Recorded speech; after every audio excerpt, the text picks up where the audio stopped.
darkness and silence through the night. What a thrill. I'm searching and I'm melting to you. What a fear in my heart, but you're so supreme. I give my life, not for honor, but for you. In my time, there'll be no one else. Crime, it's the way I fly to you. I'm still in a dream, snake eater. Someday you go through the rain, and someday you'll feed on a tree frog. It's ordeal, the trial to survive for the day we see new light. I give my life, not for honor, but for you. In my time, there'll be no one else. Crime, it's the way I fly to you.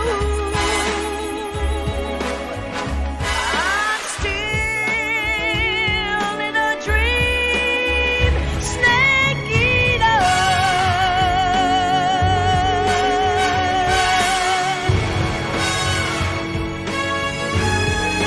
I'm still in a dream, snake eater.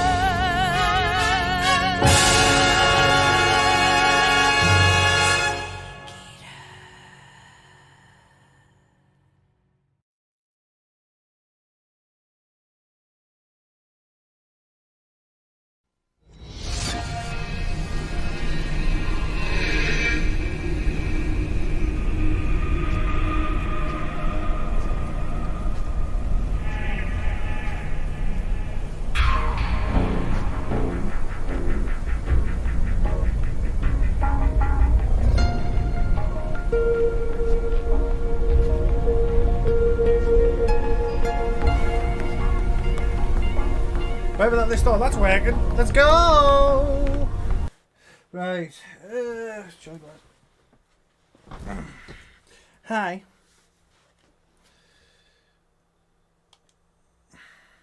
It's like,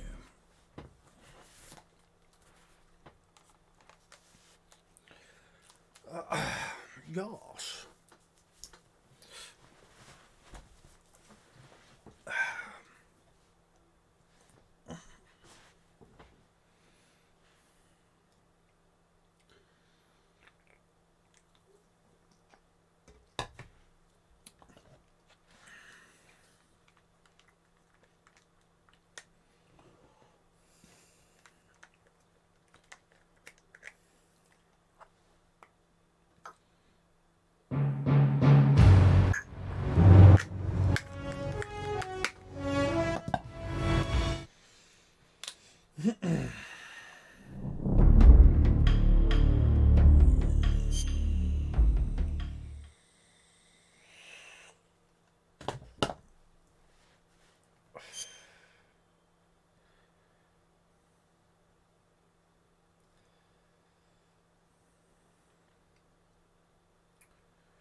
After the end of World War II, the world was split into two, East and West. This marked the beginning of the era called the Cold War.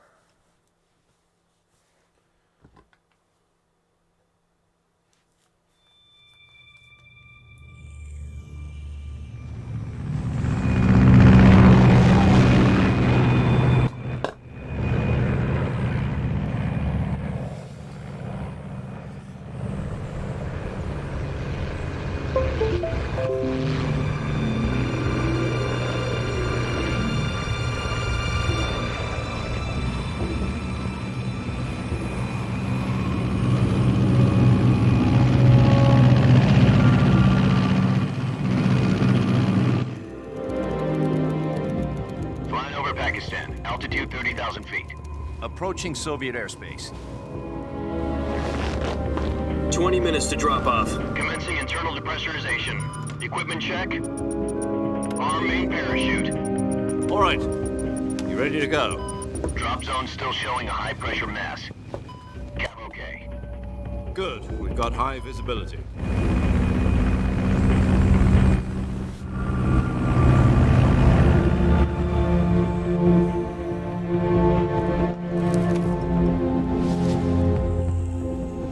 Put out that cigar. Connecting oxygen hose to interior connector. Put on your mask.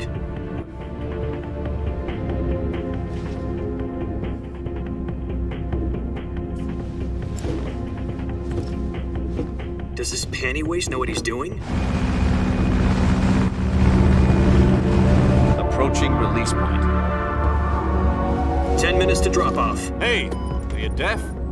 He said put out the cigar and put on your mask.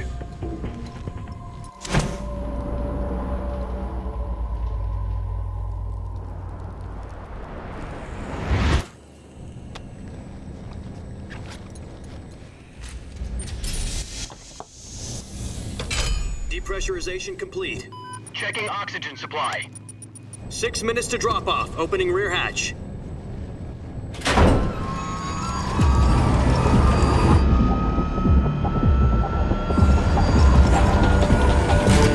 Sunrise.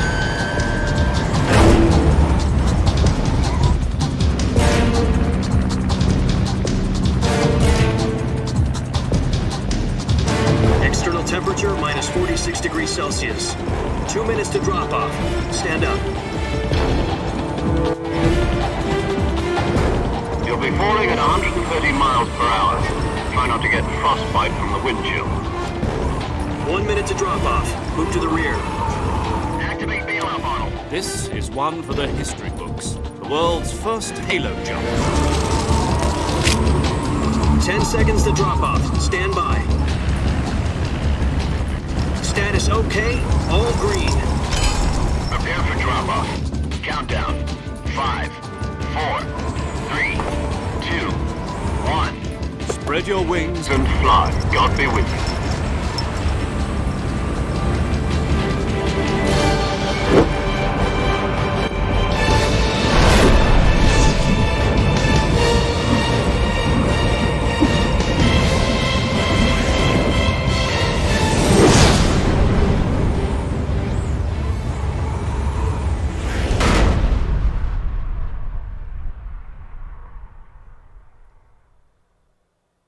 Jack, I've got some important news. The head of the CIA has finally given us the green light for the Virtuous mission. Virtual mission? No, the Virtuous mission. The future of our Fox unit depends on it. If it succeeds, we'll be officially organized into a unit. Virtuous mission? Sounds like some kind of initiation ritual. Don't get cocky. This isn't a training op. Right. So what exactly is this wonderful mission? Well, about 2 years ago, a certain Soviet scientist requested asylum in the West through one of our moles. His name is Nikolai Stepanovich Sokolov. He's head of the OKB-754 Design Bureau, one of the Soviets' top-secret weapon research facilities, and the East's foremost expert on weapons development. Sokolov? Isn't he that famous rocket scientist? The very same. On April the 12th, 1961, the Soviets achieved the first manned spaceflight in history. The Earth was blue, but there was no God. Well spoken. The rocket that carried Yuri Gagarin to orbit was the A-1, known as the Vostok rocket. Sokolov is said to be the man most responsible for the multi-engine cluster used in that rocket. After Gagarin's flight, Sokolov left rocket development to become the head of the newly established Design Bureau. From a lowly technician to head of a design bureau, that's quite a success story, so why'd he want to defect? It seems he'd become afraid of his own creations. Afraid? Call it a crisis of conscience. And for that, he left his country and his family behind and went over the fence? Not exactly. One of his conditions was that his family was also to be taken safely to the west. We used a mole to get the family out first and succeeded in sneaking Sokolov over the Berlin Wall shortly afterwards. I was the one who conducted the operation. The security on the eastern side was still full of holes back then. Then what? We got Sokolov over in one piece, but the whole ordeal had left him exhausted, and we checked him into a hospital in West Berlin. It took him 2 weeks and more than 600 miles to get from the research facility in the Soviet Union to Berlin. He was in no condition to say anything coherent. And it was only a week later that we had something much bigger on our hands. The Cuban Missile Crisis.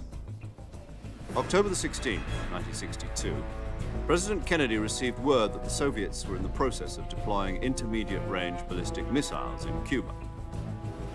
The President demanded that the Soviets dismantle and remove the missiles. At the same time, he announced a naval blockade to prevent further missile shipments from reaching Cuba. But the Soviets didn't back down, instead placing their armed forces on secondary alert. Soviet transport ships carrying missiles continued on course towards Cuba. US and Soviet forces went on alert for an all-out nuclear war. Frantic negotiations were conducted through the UN's Emergency Security Council and unofficial channels to end the hair-trigger standoff. Finally, on October the 28th, the Soviet Union agreed to remove its missiles from Cuba, and so the world avoided a nuclear holocaust. But in order to get the Soviets to pull their missiles out, we had to make a deal. You mean the one where the US agreed to remove its IRBMs from Turkey? No. The Jupiter IRBMs deployed in Turkey were obsolete, and we were going to get rid of them anyway. They had no strategic value whatsoever to either the US or the Russians. The Turkey deal was a ruse. Hey, Axie, welcome. What's happening? Intelligence agencies around the world. So what did the Russians really want? Not doing too bad, mate. They wanted us to return Sokolov. You mean the Soviets pulled out of Cuba just to get their hands on Sokolov? That's right. What the hell was he working on? At the time, we had no idea. We were Sabi's in as well. Welcome, Sabi. What's happening? either give up Sokolov or risk full-scale nuclear war. In the end, we had no choice. President Kennedy gave in to Khrushchev's demand. The next day, I got Sokolov to the hospital, handing him over to agents on the eastern side. Sokolov kept on screaming, "Save me," until he disappeared from my sight. Then a month ago, we received some new information from one of our moles. About Sokolov? Yes. He was taken back to the research Sounds good, mate. force to continue working on the weapon in question under KGB supervision. What's more, it's on the verge of completion. So what kind of weapon is it? Something to do with space rockets? No, missiles. Same technology. I guess you're right. We don't know the details, but it appears to be a new kind of nuclear device. For half a year now, the Soviets have been conducting frequent nuclear tests at Semipalatinsk. Something to do with the weapon, I assume. We're talking about a secret weapon so big that Khrushchev was ready to pull out of Cuba to get it back. Is Sokolov still in the facility? No, according to our intelligence, he's in Selinoyarsk, a place in the mountains about 3 miles to the west that's known as the Virgin Cliffs. The Virgin Cliffs. Nice name for a virtuous mission. They moved him there just recently. Why? Apparently, they're conducting a field test of the weapon, but it's our best chance to get him back. This mission would never have been possible if he was still in the research facility. This is our last chance. Sokolov must have known that too when he contacted us.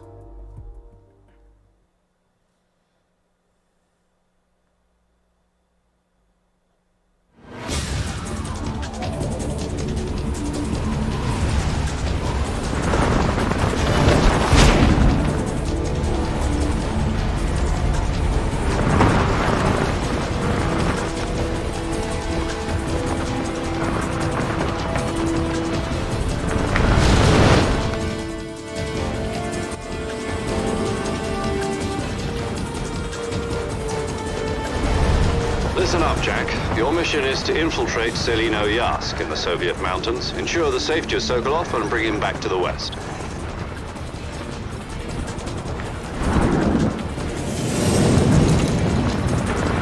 If we don't get Sokolov back before that weapon is complete, we'll be facing a major crisis. The clock is ticking.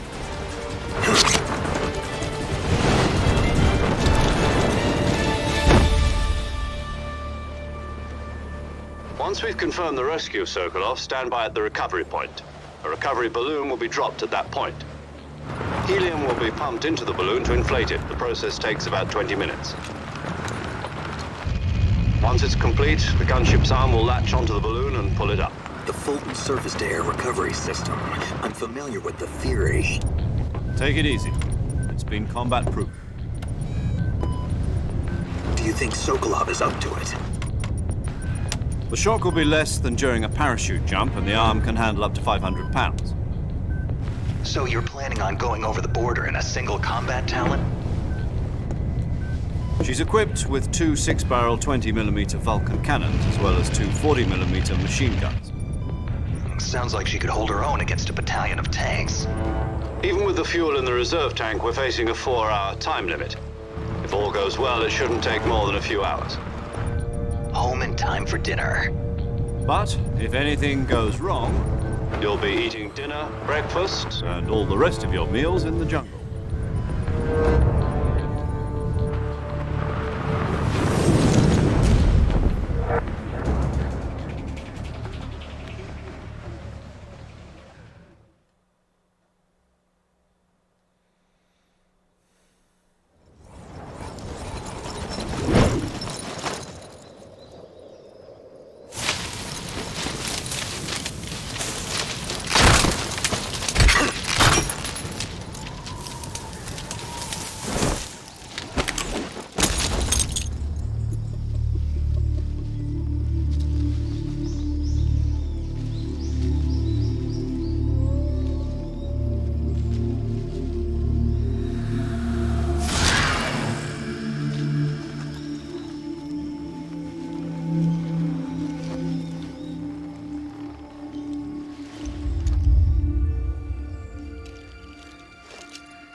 Do you copy? You're already in enemy territory, and somebody might be listening in. From here on out, we'll be using code names to refer to each other. Your code name for this mission will be Naked Snake. I'll be referring to you as Snake from now on. You're not to mention your real name. Snake? What, you don't like snakes? What do you mean? You've eaten one before, haven't you? In survival training. I'm glad to hear that. I don't know if I'd ever order one in a restaurant, but... Be careful, you might not have a choice. What about you, Major? What should I call you? Let's see. I'll be Tom. Call me Major Tom. This will be a sneaking mission. You must not be seen by the enemy. You must leave no trace of your presence. Is that clear? This kind of infiltration is the Fox unit's speciality. In other words, weapons and equipment to procure on site. That goes for food as well. You're completely naked, just as your name implies. Great. Now I see why you asked me if I like snakes. I suppose calling me Snake was your idea of a joke, too. No. There's a good reason for that. I'll tell you later when the time is right. Gotcha. Getting back to the subject, how exactly am I supposed to feed myself? You've been issued a knife and a tranquilizer gun. Use them to hunt for food. You'll also find some medical supplies in your backpack. Yeah, about the backpack. I lost it in a tree on the way down. I see. Well, you'd better go back and get it then. You know where it is? No problem. I can see it from here. It's stuck on a branch. To climb a tree, stand in front of a tree that's covered in ivy and press the action button. I'll be monitoring your progress over the radio. We can't risk violating Soviet airspace, but I'll be in the gunship. My frequency is 140.85. I'll give you a call if I need to talk to you. If you need to talk to me, use the send function. Okay, Snake, go get your backpack.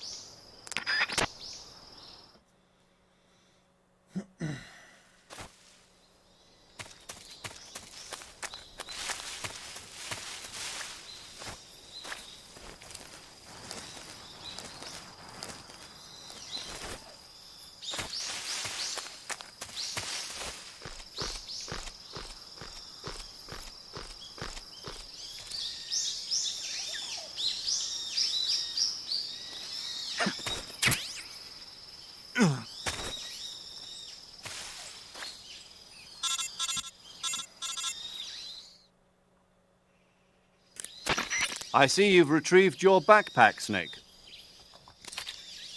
To equip a weapon, it's necessary to take it out of your backpack. In the survival viewer, choose Weapon from the backpack. Your available weapons will be displayed in a window in the upper left. From that list, choose the weapon you want to equip and press the Enter button. For other equipped items, just do the same thing from Item. Got it. Use the survival viewer backpack. Yep, that's right.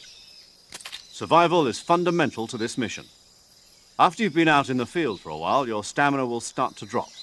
If your stamina gets too low, it'll affect your performance. You won't be able to shoot accurately, for example, and your wounds won't heal as smoothly. Keep an eye on your stamina so you don't run out. To recover lost stamina, you can hunt for local flora and fauna. You can use either your tranquilizer gun or your knife to hunt. My only weapon is a Mark 22 Hush Puppy tranquilizer gun? That's right. It's been fitted with its own suppressor. However, the suppressor will deteriorate every time you fire. Once its durability reaches 0, the noise suppression effect will be gone. So don't get too trigger-happy with it. The suppressor's durability is shown in the icon. Any weapons and equipment beyond what you're carrying now, you'll have to find as you go. I have to find my own weapons and equipment? Whose crazy idea was this anyway? Solo covert actions are standard Fox operating procedure. You can't leave any traces of your presence. No weapons, equipment, footprints, sweat, or bodily waste. The same goes for bullets and cartridges, too. Your presence in enemy territory is already a violation of international conventions of warfare. There aren't supposed to be any American soldiers in Russia. It could spark an international incident. You can't let anyone see you. You can't let the enemy know you're there. This is a stealth mission. You're a ghost, Snake, in every sense of the word. And there'll be no rescue if you're captured. The military and U.S. government will deny any involvement in the affair. Then I'll just have to take care of myself, huh? I'm afraid so. You've been given a fake death pill for that purpose. SIS guidelines stipulate that soldiers on covert ops like this one be issued a potassium cyanide capsule. Tape it to your body so you can take it when you need to. How generous of you. Use it if you're taken prisoner by the enemy. It'll send you into a state of false death for a short time. Fooling them into thinking that I'm really dead. So, how do I come back to life? Just take the revival pill. You mean that thing they put in my tooth before the mission? That's the one. But be careful. If you remain in a state of false death for too long, nothing will be able to bring you back. Remember that. I'll keep it in mind. You said this was a solo mission, right? Right. I guess that means I can't count on any reinforcements. Correct. The mission rests entirely in your hands. A real one-man army. Relax. There's a support team ready to back you up over the radio. Who? I'll introduce them to you. This time, survival is of utmost importance. The first member of the support team will be in charge of monitoring your physical condition, acting as a medic, so to speak, as well as recording your mission data. She's a member of Fox as well, and she's here on the gunship with me. She? Hello, Snake. I'm paramedic. Nice to meet you. Paramedic. As in a medic who comes in by parachute. Aren't you going to tell me your real name? Are you going to tell me yours, Mr. Snake? My name, huh? It's John Doe. And they call you Jack for short. You're a regular Captain Nemo. A name means nothing on the battlefield. After a week, no one has a name. What's your name? Jane Doe. Very funny. I wasn't joking, but I'll tell you my name only if you manage to make it back alive. My frequency is 145.73. She's also in charge of recording your mission data. Whenever you want to save, send a message over the reserved save frequency, 140.96. So saving lets me record my mission data. Too much yabba yabba yabba yabba.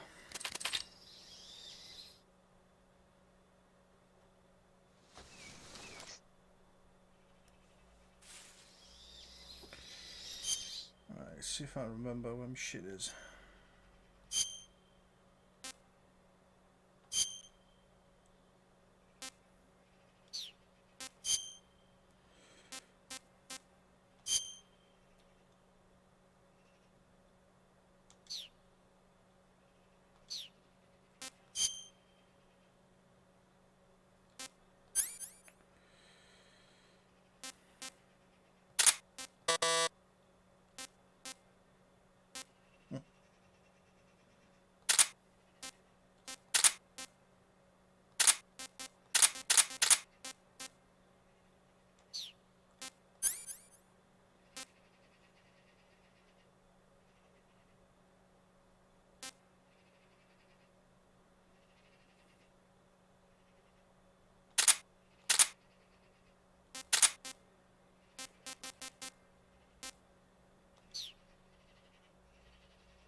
Major, I've spotted 2 enemy soldiers. They're probably KGB troops sent to guard Sokolov. AK-47s and grenades.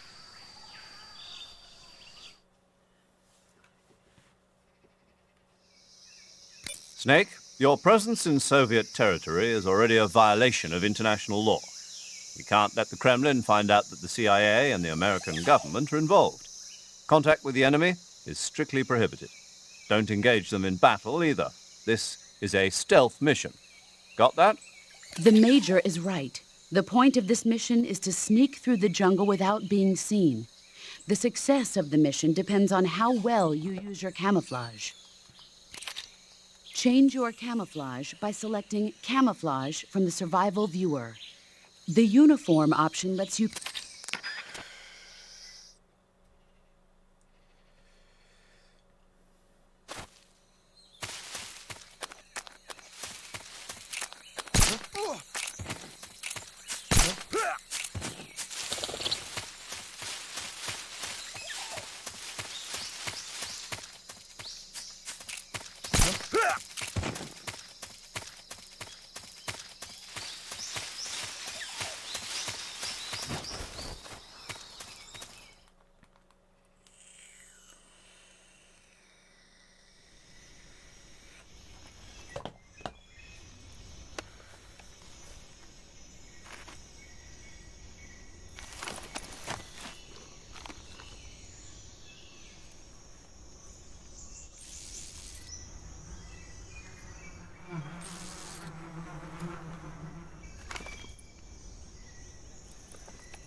His fucking smile.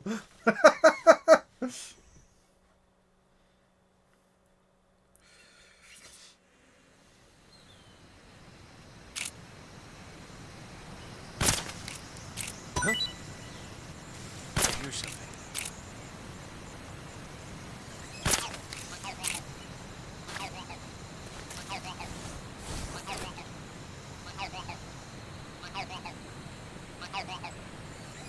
There's nothing here.